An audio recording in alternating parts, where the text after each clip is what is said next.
Water is absorbed in plants by the roots from the soil through extensions called the root hairs.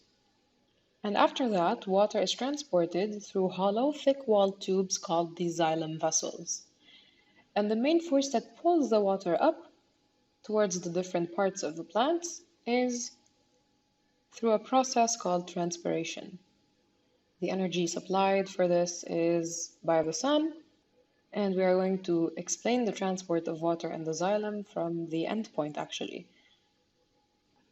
So in the atmosphere, we have less humidity than in the air of the spaces next to these stomata because we have water vapor in these air spaces. So we have a water potential gradient from the spaces into the atmosphere. If the stomata are open, water vapor molecules will diffuse out into the atmosphere, and we lose water by diffusion. And plants control their water loss by changing the size of the stomatal pores and by opening and closing stomata. So this is the endpoint. This is how we have evaporation of water. We have water being lost from the mesophyll cells by evaporation from their cell walls into the air spaces. This is to replace the water lost in the air spaces due to diffusion. And this water lost from the mesophyll is going to be replaced by water reaching the mesophyll from the xylem, either through the cell walls or through the cytoplasm. And we have now a lower water potential, so water is going to enter from neighboring cells by osmosis. So those neighboring cells are now losing water, and they will in turn take water from their neighboring cells by osmosis, and so on.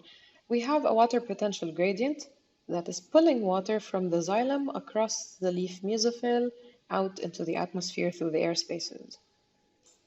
So now we understand why we have movement up the xylem. And the main responsible factor for this is cohesion tension. Water molecules will form hydrogen bonds between each other and will stick together. This is a property of water known as cohesion.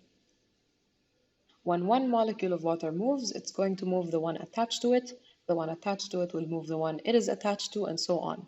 So water will pull each other in order to stay together. So by pulling just the top of the water, you're technically pulling all of the water. And this is how the movement up the stem in the xylem of water is established. So as water is evaporating from the mesophyll into the air spaces and then lost from the air spaces, more water is going to be drawn up the stem as a result of cohesion. This is what we call the transpiration pull. It's like a column of water being pulled up the xylem as a result of transpiration. And this transpiration pull puts the xylem under tension.